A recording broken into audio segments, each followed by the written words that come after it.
Pegmatech, c'est une société qui est spécialisée dans tout ce qui est robotique indus, donc c'est la robotique générale. Et on va être vraiment spécialisé sur tout ce qui est l'autonomie des robots. Et on va rajouter des couches logicielles autour des robots, que ce soit du bras robotisé, des AGV, tout type de robotique, de façon à les rendre un peu plus intelligents et autonomes et qu'ils aient des réactions, pas seulement une répétition de mouvement, mais qui s'adaptent à l'environnement. On a vu arriver sur le marché la robotique collaborative, donc on s'est mis à intégrer des robots collaboratifs type bras robotisés, et on a vu arriver donc les AGV. Là, en l'occurrence, ce produit qu'on propose, enfin qu'on présente, c'est le MIR, donc c'est un produit qui est danois. Nous, on est distributeur intégrateur en France. On travaille en partenariat avec une autre société qui s'appelle Cisax, qui est située à Montbéliard. Et du coup, on va vraiment adapter le produit à la chaîne de production du client. Donc là, vous avez vu passer sur le robot une étagère, mais ça pourrait très bien être un convoyeur, ça pourrait très bien être un bras robotisé, ça peut être tout type de choses qu'on va pouvoir monter dessus. Juste un caisson si on veut poser des choses dedans pour l'amener. Et après, on peut l'interfacer soit avec un réseau global, avec une base de données, avec n'importe quel type de technologie, de façon à ce qu'il soit autonome et qu'il se débrouille dans l'environnement. Donc ça peut permettre de faire du picking, de la gestion de flux, de la poussée de production, c'est-à-dire aller chercher les matières premières et les amener au fur et à mesure sur les différents postes de production. Soit il est autonome, il fait une mission bus et il va de point en point pour réaliser sa mission, soit c'est une base de données qu'il gère qui lui dit va à tel endroit, fais ci, récupère ça, et nous on peut l'interfacer avec l'utilisateur.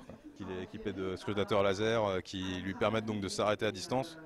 Il ne viendra jamais en contact avec la personne. Il est certifié par le TÜV ou par d'autres organismes de certification. Il respecte toutes les normes d'AGV.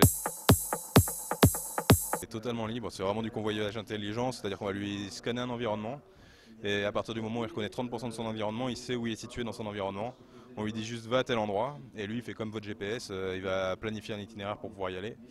Et de là, il choisit son chemin. Donc on a plusieurs façons de faire. Bien sûr, on peut lui dire tu suis exactement ce chemin-là, ou alors tu es complètement autonome, tu te débrouilles. C'est-à-dire que si je me mets en face de lui, il va me contourner pour pouvoir atteindre son chemin. Si son allée est bouchée, il va prendre l'allée d'à côté. À partir du moment où il connaît l'environnement, il est capable de se débrouiller, quoi. Donc sur ce modèle-là, c'est 100 kg. On a son grand frère qui peut porter 200 kg porté dessus, et après on a la solution tractée là, donc c'est une solution donc avec un bras automatisé qui est à l'arrière, qui peut venir automatiquement atteler des chariots, enfin tout système qui a des roues, et là il va pouvoir porter jusqu'à 300 ou 500 kg. On peut avoir une flotte complète, il y a un logiciel de flotte qui existe qui va permettre de gérer des priorités sur les robots et sur les missions.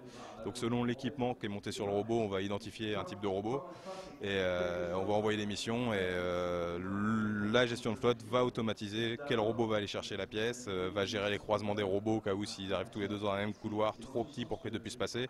Donc il va prioriser le passage d'un par rapport à l'autre et va s'occuper de tout ça. Donc pas de souci pour mettre vraiment une flotte de robots, et c'est plus ou moins le but final de ce produit.